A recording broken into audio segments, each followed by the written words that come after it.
There are 24 hours in a day. Everyone gets the same amount. The rich, the poor, the disciplined, the distracted, the builders, the wanderers. Everyone is handed the same currency, one day at a time. But here's the truth. Time doesn't care how you use it. It just moves, with or without your permission. And that's what makes it the most brutal and the most beautiful gift you'll ever receive. You don't get to control how fast it goes, but you do get to decide how fully you live inside each hour. And the moment you stop treating time like it's infinite is the moment your life begins to change. Mastering 24 hours doesn't mean squeezing every drop of productivity out of a day. It means owning each moment so completely that your life becomes proof that time was never the enemy. Your use of it was. So ask yourself, what would your life look like if you mastered just one day? Not someday, not when things slow down, not when the conditions are perfect, just today. Mastery doesn't start with the clock, it starts with the mind. Because the truth is, you can't master your hours if your thoughts are running wild. A scattered mind creates a scattered life. So before you manage your calendar, you have to manage your character. Discipline isn't about punishment, it's about precision. Discipline is the decision to no longer let your mood dictate your movement. It's when your goals speak louder than your cravings. There's a difference between being busy and being effective. And most people fill their days, but never build their lives. They confuse motion for progress. They wake up, react, survive, and call it living. But if you're serious about growth, about greatness, then you have to stop negotiating with your day. You don't try to find time. You create it. You claim it. You own it. Every hour is either a vote for the person you want to become or for the comfort zone you said you'd leave behind. The first hour of your day is sacred. It's where you cast the first stone. Most people surrender it to distraction, scrolling through opinions, worries, and noise they didn't ask for. But when you master your morning, you reclaim your authority. You tell the world, I decide how today begins, not the headlines, not the chaos, not my past. Think of the morning as a negotiation table. If you don't show up with intention, someone else will dictate the terms. Your time will be spent, not invested. You don't need to do everything. You just need to do the right things consistently. Growth isn't complicated. It's just inconvenient. And most people aren't willing to be uncomfortable long enough to become unstoppable. They wait for motivation. They wait for signs. They wait for permission. But here's the law of life. You move or you decay.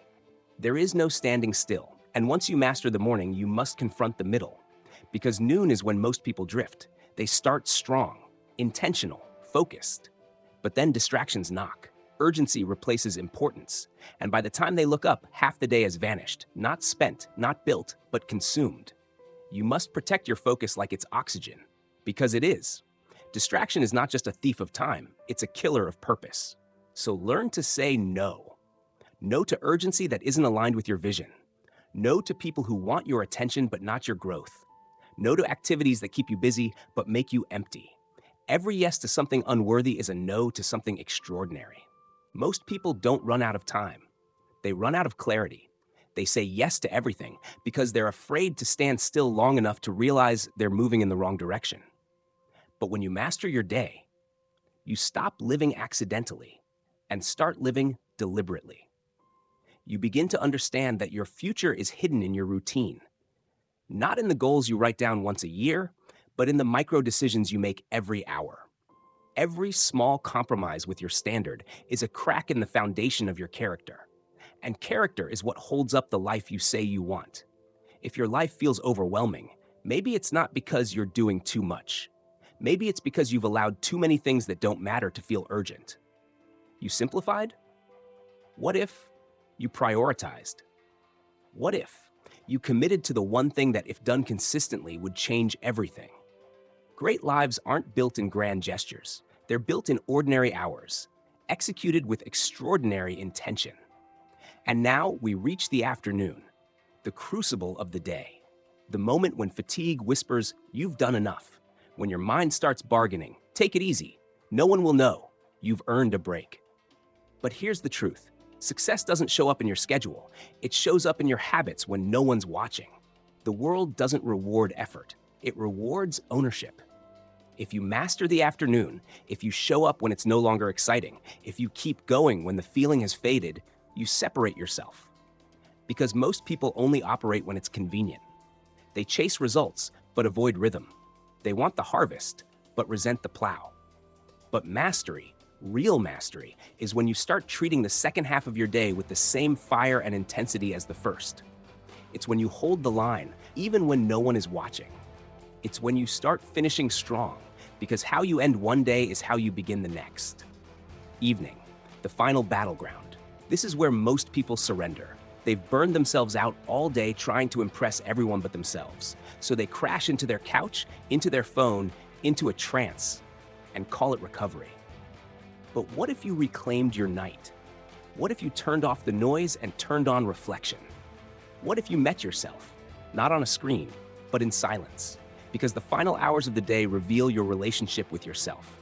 When the world quiets down, when the performance ends, when the applause fades, what do you do with yourself? Do you avoid your thoughts or confront them? Do you escape or do you examine? Do you waste it or do you wield it? The person who ends the day with clarity starts the next day with power. The most powerful force in your life is not motivation, it's momentum. And momentum is built in how you finish, not how you feel. So now, ask yourself the question that most people spend a lifetime avoiding. What happens if I master just one day? Not next month, not when things are easier, not when life calms down. Now, today, this very moment. What if you woke up and owned it? Not just the calendar, but your character. Not just your schedule, but your standards. What if you approached each hour like it mattered? Because it does. What if you acted like your future self was watching? Because they are. You don't need to master a decade. You don't need to figure out the whole year. You just need to own this day so completely that when your head hits the pillow, your soul whispers, "That was a life well lived." Because mastery is not about being perfect. It's about being present. It's about rising when you said you would. It's about choosing values over moods. It's about doing what you promised, especially when no one's watching. You won't always feel like it, but feelings are passengers. You're the driver. And in the quiet hours, when you do the work no one claps for, when you keep your word to yourself, when you choose discomfort over distraction, you begin to reshape your identity. You stop being someone who wishes and become someone who works, someone who leads, someone who finishes, someone who knows deeply that if they can master 24 hours, they can master a life. The moment you start mastering the day, you begin to break the illusion that success is some distant mountain.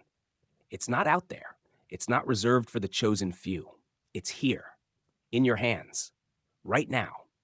You don't climb to the top by accident. You rise through the grind of daily greatness. You ascend one choice at a time. And while the world waits for a sign, you become the signal. While they wait for direction, you become the compass. While they wait for the right moment, you create it with resolve. Because once you taste the power of a mastered day, you'll never go back to being a slave to time. You'll never beg for balance, because now you're living from the center, not the edges. Your values guide your clock. Your mission determines your movements. Your life becomes a reflection of design, not default. And that changes everything. Because in the end, your legacy won't be built on years. It'll be built on days well lived. On mornings you owned. On afternoons you pushed through. On nights you chose reflection over escape. Each one adding weight to your word. Each one sharpening the blade of your mind. Each one preparing you for the life most only talk about. And when people ask you, how did you change? How did you build this? How did you become someone so disciplined, so grounded, so rare? You'll smile and say something so simple they'll almost miss it. I mastered today. Then I did it again tomorrow. Because this is where greatness begins, not in a decade of dreams, but in a single day of devotion. So get up, before the world stirs, before the noise creeps in. Stand in front of that mirror and remind yourself, this is your time, this is your day, this is your choice. You don't need permission, you don't need perfection, you need a decision. Decide to lead your day, decide to keep your word, decide to master what's in front of you. Because the person who can master 24 hours can master anything, their body, their mind, their mission, their destiny. And if you want to know how lives change, how ordinary becomes extraordinary, how dreams become reality, It starts here. It starts today. It starts with you.